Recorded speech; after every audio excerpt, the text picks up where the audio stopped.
Sasto Tips Alpha. Hello viewers, welcome to স্বাস্থ্য tips alpha channel পক্ষ থেকে সকলকে স্বাগতম। আজকের ভিডিও আমি আপনার সাথে আলোচনা করব ফেমোডিড সাসপেনশন সম্পর্কে এবং এই ফেমোডিড সাসপেনশন কী ধরনের মেডিসিন, এটি আপনারা কী সমস্যা খেতে পারবেন, মেডিসিন খাওয়া নিয়েও পার্শ্ব প্রতিক্রিয়া, কারা খেতে পারবে বা কারা খেতে পারবে না, সম্পূর্ণ তথ্যগুলো আপনাদেরকে এই ভিডিওতে আমি বিস্তারিত জানিয়ে দেবো। তো চলুন প্রথমে আমরা মেডিসিন সম্পর্কে জানি। এই ফেমোডিড সাসপেনশন প্রস্তুত করা হয়েছে ফেমোডিডের মেডিসিন দিয়ে এবং এই মেডিসিন আপনার প্রস্তুত করেছে ড্রাগন লিমিটেড। 50 ml এই সাসপেনশনের মূল্য পড়বে আপনার 55 টাকা। এটি আপনার যে কোনো ফার্মেসিতে পেয়ে যাবেন। এবার আপনাকে এই মেডিসিনের প্রস্তুতের নিয়মটি জানিয়ে দিচ্ছি। এই মেডিসিন আপনার পাউডার আকারে পাবেন। এখানে আপনার 35 মিলি বা 7 চামচ পরিমাণ পানি মিক্স করে এই সিরাপটি প্রস্তুত করবেন। যে পানিটা আপনার মিক্স করবে সেটি প্রথমে আপনাকে গরম করে ফুটিয়ে নেবেন। এরপর সেই পানিটি স্বাভাবিক তাপমাত্রায় এনে বা ঠান্ডা করে এরপর পানিটি মিক্স করবেন। আর এই মেডিসিন আপনার প্রস্তুত করার পর দিন পর্যন্ত 7 দিন পর্যন্ত ব্যবহার করতে পারবে। তো 7 দিন পর এটি আর ব্যবহার করা যাবে না। এখন আপনাদেরকে এই ফেমোডিড সাসপেনশনের কাজ বা কী সমস্যার জন্য খাওয়া যেতে পারা বা কী বিষয়ে জানিয়ে দিচ্ছি। এই ফেমোডিড সাসপেনশন মূলত গ্যাস্ট্রিকের সমস্যার জন্য দেওয়া হয়ে থাকে। যাদের গ্যাস্ট্রিকের সমস্যা খুব বেশি বা গ্যাস্ট্রিকের কারণে বমি, বুক জ্বালা পোড়া করে এবং বমি ভাব হয়, গ্যাস্ট্রিকের প্রবলেমের জন্য আপনার ব্যথা হতে পারে।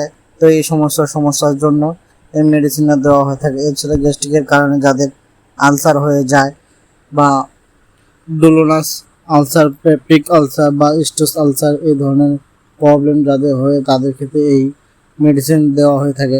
তো এই মেডিসিনটি গ্যাস্ট্রিকের সমস্যার জন্য খুব ভালো কাজ করে থাকে। এটি আপনার বাচ্চাদের, ছোট বা বয়স্ক ব্যক্তিরা সবাই খেতে পারবেন।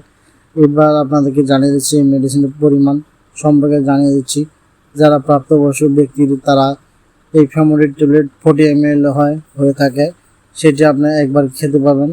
এবার বাচ্চাদের ক্ষেত্রে আপনাকে জানিয়ে দিচ্ছি যে আপনার বাচ্চার ওজন 4 থেকে 5 কেজি হয়ে থাকে তাহলে 0.3 এমন করে দিয়ে একবার খাওয়াতে পারবেন। আপনার বাচ্চার বয়স 7 থেকে 8 কেজি হলে 0.3 ml করে দিনে 2 বার খাওয়াতে পারবেন। যদি আপনার বাচ্চার ওজন 9 থেকে 12 কেজি হয়ে থাকে তাহলে তাকে 1 মিলি করে দিনে 3 বার খাওয়াতে পারবেন। আর যদি আপনার বাচ্চার ওজন দেওয়া থাকে 16 কেজি হয় তাহলে তাকে হাফ চামচ করে দিনে 2 বার খাওয়াতে পারবেন।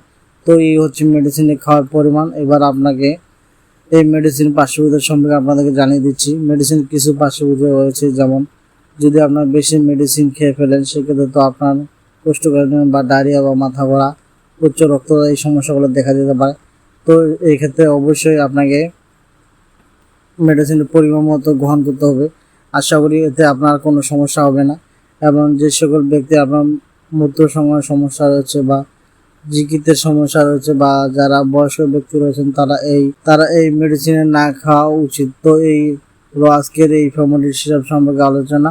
আজকের মতো ভিডিওটি এখানে শেষ করছি।